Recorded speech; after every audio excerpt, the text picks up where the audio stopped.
Hey, you guys, I am here today with the lovely Kate, a colleague of mine for probably the past couple of years. Yes, Kate, we've known each other. Yeah, Yeah, that's yeah, almost 3 years now. almost 3 years. Done a few things Yeah, together. She's seen, I'm certain my growth from 3 years ago, even until now. And I'm doing a absolutely. series right now on relationship in the new paradigm. I've announced it, but this is my official first one. So I thought I'd ask someone to come on in. And Kate knows nothing about what we're going to talk about. I like to bring, It's true. I like to bring you guys in um, just the way I do for a reading. I don't want to know anything. I want y'all to come in blind. I just want to be prompted, and you'll be just discerning in the moment and talking with me. Relationship in the new paradigm is not just about the relationship with the person in front of us, whoever that person is, or the relationship with ourself. Although those two are very important relationships, it's more about relationship to everything in the new paradigm. But today we're going to talk for the first one specifically on our relationship to awareness. Hmm. Because I believe for all these years, I've really honed in on that. It's been a blessing and a curse to me to be aware of so many things. However, it's brought me to where I am today, so I'm pretty happy about that. All right, Kate, do you have any questions right now before we get started? Well, first of all, I'm honored to be the first guest. This is amazing. Thank you so much. You're welcome. And then this is so perfect because I've actually wanted to ask you for a long time, like, what would your definition be of the new paradigm? Thank you. That's a great question because a lot of, you know me, a lot of the times I talk, I assume people know exactly what I'm talking about because I've lived it for so long. So in the new paradigm, I've been now doing this work for 30 plus years. I've seen the Eckhart Tolle, I've seen Thich Nhat Hanh, I've seen so many spiritual teachers come and go, and also the ones that have stayed for these last 30 or 40 years. And these last 30 or more, these last 30 or 40 years, the new paradigm has always been available to us. However, there haven't been enough souls vibrationally entering the new paradigm for it to shift on a higher level. And Okay. why has that been happening? Because the Eckhart Tolles and a lot of the followers that I followed, who I have been close following, and I don't follow many people, but they haven't changed their teachings. It's only gone out to more people. So what has changed in the past 10 years has been technology.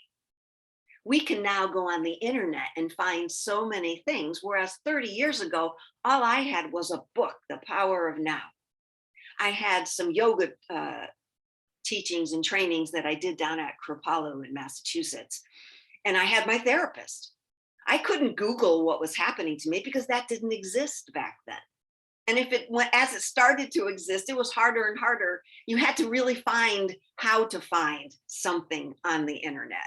But now it's so readily available that there are more and more of us shifting, becoming the shift into the new paradigm because of that availability, that accessibility, not only through the internet, but also vibrationally. Right. Right. That makes sense to you? New Yes, paradigm, old paradigm. absolutely. Yeah. So new paradigm, I like to start it with this awareness of, just like you said, what is it? So how do I know it? You know it because there are things that are happening to you that have never happened before. You might be catching yourself doing or saying things, and afterwards you say to yourself, I don't know what I just did, but that's not normal for me. And then you just move along. It's not even something that you have to process. The new paradigm is that beautiful, quick shift that you take on because there's been so many of us, I'm 60, I'll say it. There's been so many of us doing this for so many years that vibrationally something has finally turned. It's Now, almost like the balance of has tipped or something. in a way. Exactly. Yeah. Tipped. I won't say that, but I'll say, good question. I'll say, like, here we are in 3D, which has been the higher vibration over the last however millennial. And now with the new paradigm, more of us doing the shift, becoming the shift, and moving into fourth, fifth, and sixth dimension. It hasn't gone like this. It's actually gone like this. Ah, okay. So fourth, fifth, and sixth are really causing 3D to expand. Right. So 3D is not moving, not disintegrating. 3D is only expanding to absorb fourth, fifth, and sixth. That's a difference than. Yeah, I would say that I actually like that better, the way you said it, because that makes sense with not everybody's going to be in the new paradigm necessarily all at once. So how does it work? And that totally makes sense. Yeah. Yeah. Yeah. So the new paradigm is recognizing that you don't have to do all the work that I did. You can just pick up on that vibration, become aware of it. Right. That's our relationship with awareness. Become aware of how you're feeling, thinking, acting, and what you're doing. And then moving from old paradigm, because here's old paradigm, just like 3D, we'll say 3D is old paradigm. Yeah. And that new paradigm is already there. You're just picking up on it vibrationally, so it's able to expand everywhere now. Right. And like you said, other people are able to pick it up, because there was this guy talking back almost 20 years ago that I knew. He wrote a book on the power of words. I don't know what it was called, but it was the power of words and the words that you use. And we've said this, right? I'm sure you have come across this. How you use words is what affects your vibration. Absolutely, yeah. But those words are still being used. We're still using fear. Mm-hmm. We're still using doubt. We're still using the word war. We're still using those words that vibrationally are still holding us stuck in the old paradigm. So with this series, I say that we're also speaking with spirit. So basically, you know me, everything that comes out of my mouth is from spirit, unless you hear me say Donna. But when I first started thinking about the relationship to awareness in the new paradigm, spirit brought up this example. So let's say you have a stomach ache. And the first thing maybe in the old paradigm that you thought about was, oh, I better take an antacid, a Tums, a Rolaids, and then just go on, because that fixed it. And then I just went on with my day. But spirit said the awareness is, what did I just eat recently that might be giving me a stomach ache? And I'm like, no, I really just had maybe some rice and veggies. I don't know if that would have affected my stomach. And then spirit said, okay, so if it wasn't what you ate, was it how you ate it? Mm. Were you eating it too fast, right? And not chewing until it was liquid in your mouth so that your body could better absorb it? Were you swallowing hunks instead of liquid? Were you watching TV and talking while you were eating, because then you're not breathing correctly and the food is getting pushed down with words instead of, my saliva, my enzymes? And then spirit said, go further. What emotional state were you in when you were eating? Were you even hungry to begin with? I find that a lot. I spoke up and I said, lately I've been finding that a lot. When I think I'm hungry, really, I'm just thirsty. So I have to really force myself at this age in this new paradigm and how fast things are going, accelerating, that I really have to drink more. So spirit told me coconut water was big. And then it was confirmed later in the day with something I saw. I'm like, great. I have felt so much better just by drinking more coconut water. In addition, now I'm not a doctor, but I'm saying I believe everything spirit says, so I'm going to try it. It's not going to hurt you. Coconut water is not going to hurt you in any way. All right, so tell me your thoughts why I take a drink of my coconut water. Yeah, no, this really resonates a lot. And I think the last few years have been really pivotal. And I don't know if you agree that not only vibrationally people are now reaching into the new paradigm, but I also think events have triggered this as well. Some obvious ones that we've all gone through, but individually we all go through, I say, sort of these banner moments that can trigger these new awakenings, if you will, jumpings into the new paradigm. And it's funny how, I've had a myriad of health issues throughout my young life. And then as I've gotten into this new process of awareness, I guess, it's like what you said, every time something happens, it's no longer putting the band-aid on it, treating the symptoms, it's getting to the root of it. So I have an example. In the last couple of weeks, I started experiencing really intense vertigo. Never had it before. Didn't even know that's what it was. And then I went to my chiropractor and she diagnosed me on the spot with this pretty simple test. And instead of freaking out and thinking, oh my God, you know, what, what caused this, blah, blah, blah, from I guess, a very surface level, I'm like, oh, what emotions am I feeling? What is happening in my life at the moment? And so it's funny how it's going down those layers and really peeling back to figure out what's actually happening. Because as you said, it's not always what you're eating or the obvious what you're doing in that sense, but more so what's happening below the surface that could be promoting these outward effects, such as vertigo. And literally the day before it started, I decided to jump in and take a new job that I had no experience in, that was really kind of out of my comfort zone. And then I literally threw myself into a tailspin. And so I was moving too quickly for, I think, my soul or my body, and my body was trying to catch up, and I was in like this energetic tornado. And so I had to find a way to ground myself and just anchor in the moment, tell myself I'm safe, that I'm going to be okay, and that this is actually a good thing. And it really has been, to be honest. It's really been a great thing. It's wonderful that you had a doctor, holistic, whatever you want to call that, asked you more questions and didn't just treat the symptom. And we've been talking about that for eons. I've been very lucky, grateful, blessed, whatever, to have doctors. And when they didn't, I walked away.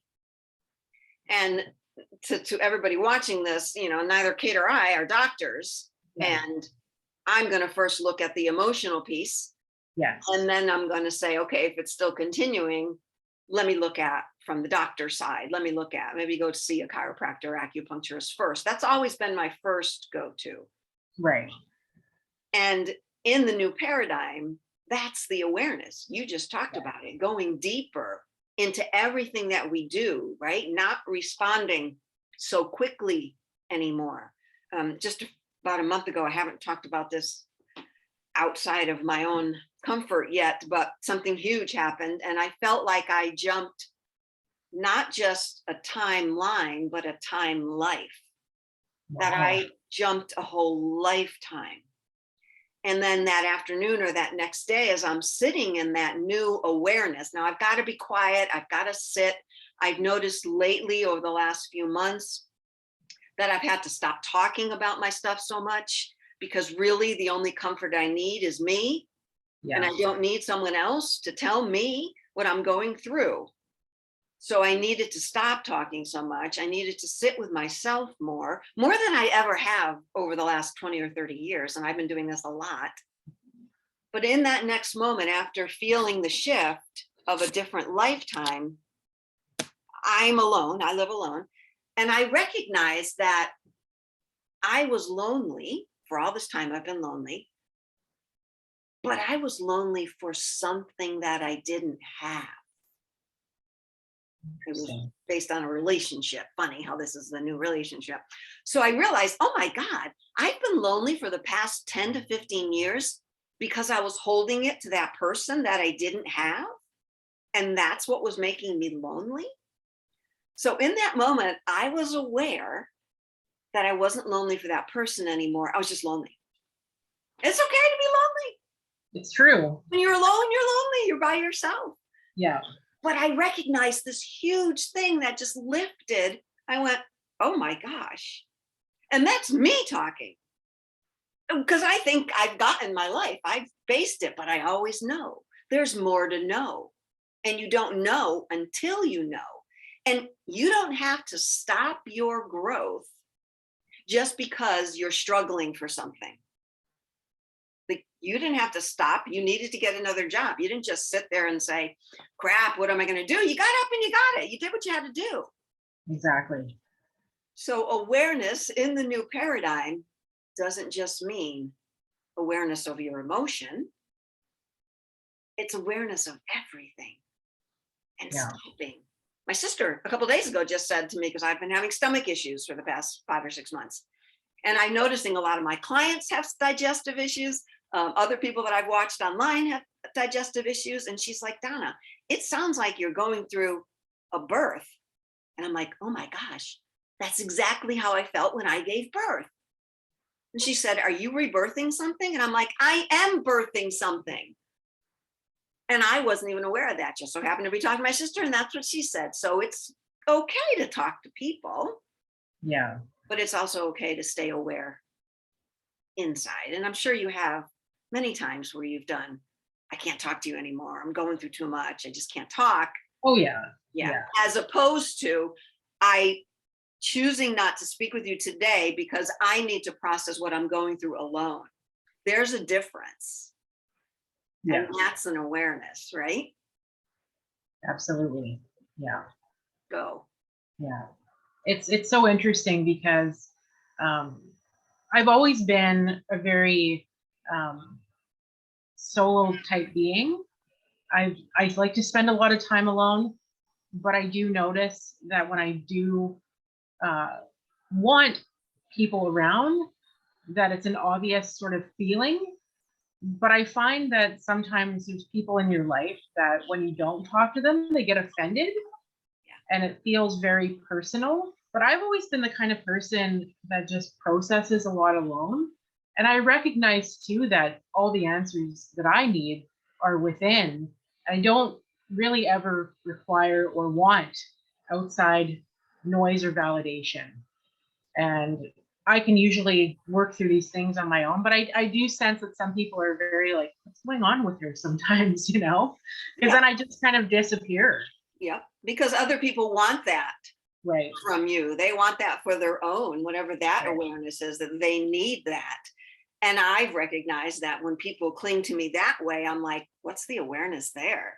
Like, I'm not getting that.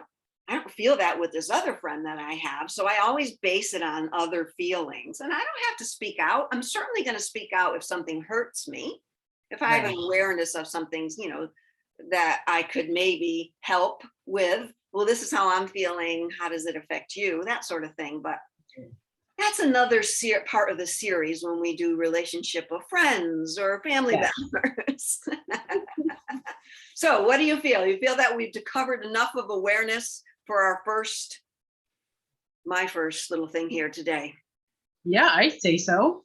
That was fun. That was that was really fun.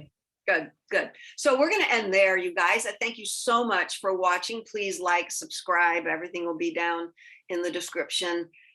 Join me for the next few. Some will be live. Some events will be taped like this, but you will be able to watch them on almost all of my social media platforms, including YouTube, where we'll probably have the full extent of this recording. Thanks, Kate, so much for joining me on my first Thank you so much today of this. Talk to you again. See you guys. Bye.